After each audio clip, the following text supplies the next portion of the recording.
Right. Yeah. Okay. Fair enough.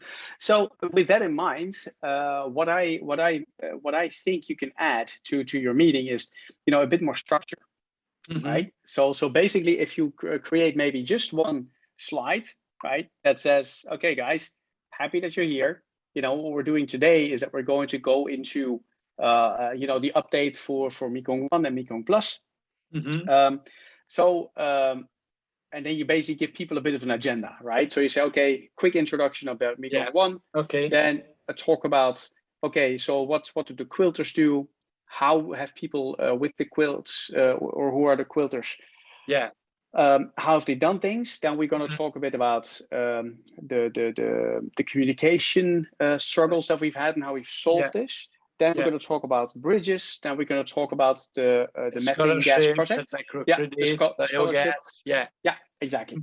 Yeah. So then people know, like, oh, okay, this is what's going to be happening, Okay. right? Okay. And then you can tell people, like, okay, guys, so just to be sure, this is a session. We're going to do this for 90 minutes maximum. Mm-hmm. And what we'd like you to do is we'll show you the video. I will provide you with information.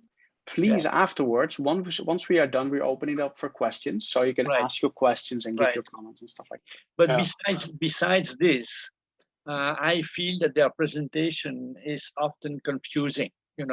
Like repeating things back and forth. There is not really a good logic in their presentation. So if we want them to do, say, a presentation in 2 minutes, I mean, you have to be concise and know exactly where you are going, where you start, and not going in circles. So this is an issue.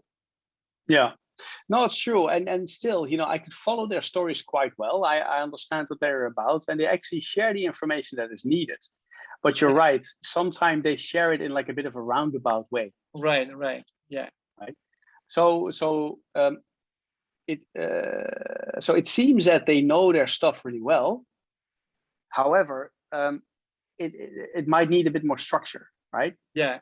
So some of the questions that I sent to you yesterday over WhatsApp, right? I think those might be just the basic questions that each presentation needs to answer, right? Yeah. And there can be more things added to it, I think. But I think that would make it more clear, right? So I think for each topic, you can answer, for example, ask questions like summarize in 2 minutes how this project works, right? When we talk about bridges, summarize in 2 minutes what a bridge project is about. Yeah. Right. And in a way that your grandmother will understand, right? Yeah. So summarized in 2 minutes, right? Then ask people, okay, in the bridge project, right? What is the biggest success that we had in the last period, right? Maybe the amount of bridges built, or we built like a very difficult bridge in this village, or something else, right? And then a question that says, what is your biggest challenge? Right? So what is the biggest challenge when it comes to building bridges at the moment? Right? Is that the technical knowledge and expertise? Is that getting the funding? Or is that, I don't know, getting the people in the villages to be motivated enough to also start contributing or stuff like that, right? So that's the biggest challenge. Yeah. Right? Yeah. And then you ask people, and then you let people answer the question, okay, so this is our challenge. What we need is, right? Because when you're talking to investors or when you're talking to people, what we need is, for example, clear trainings on how to build the bridges. Or what we need now is like, we need to build good training material that allow people to understand how bridges are built, and a good way for us to share that with the local population. Right? Yeah. And then the last question then that you want to answer is, what is our first step, right? So what's the first thing we are going to do to make this happen? Right? Yeah. So if you ask these questions, right, and you answer them in the presentation, then it's a very clear structure. It's like, hey, this is what we're doing. Yeah. We're doing these kind of things really well. This stuff is not working well yet. This is what we need. So we ask your help. Yeah. And this is the first thing that we're going to do when we get your help. Right, right. So what you suggest here is that they should prepare their presentation much better, maybe have it in writing, and try to not really memorize it completely, but have their, roughly the main lines very well in their head, so that they know exactly what they will say, right? Now it's more Exactly. kind of a spontaneous Yeah. presentation, and therefore a bit messy. Yeah, and still, I like the storytelling approach that they have, because you can tell the way that they explain it.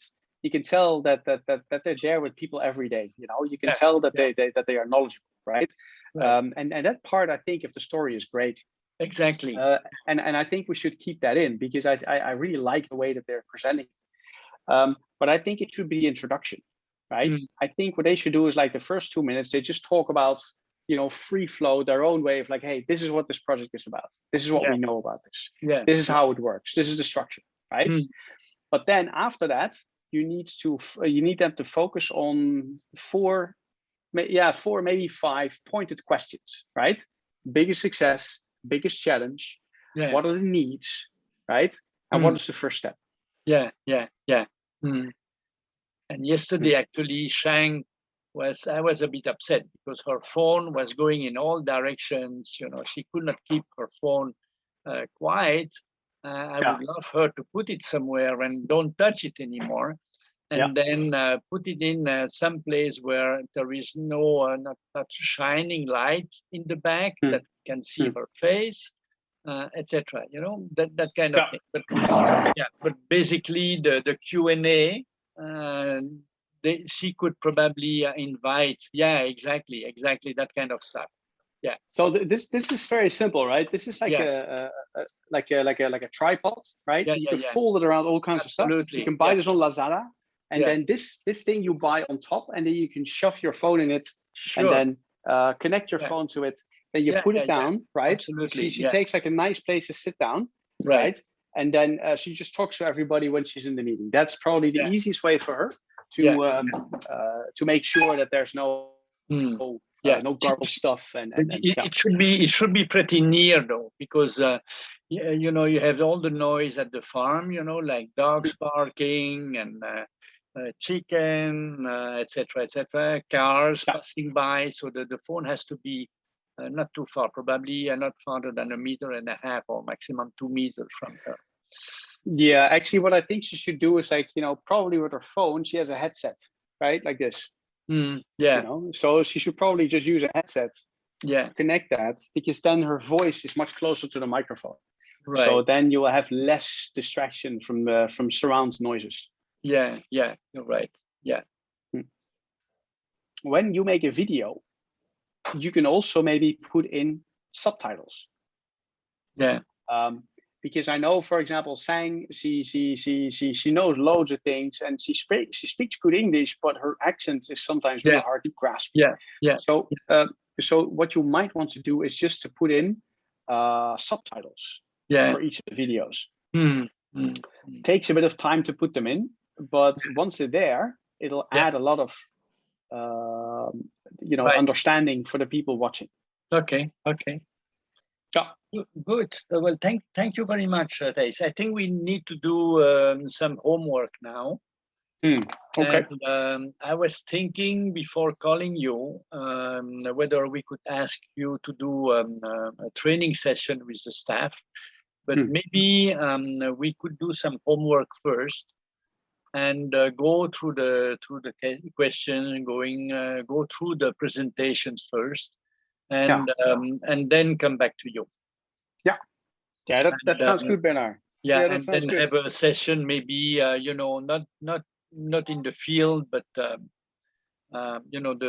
4, 5, 6 people that we are thinking of, to do their presentation to you, and then you would comment.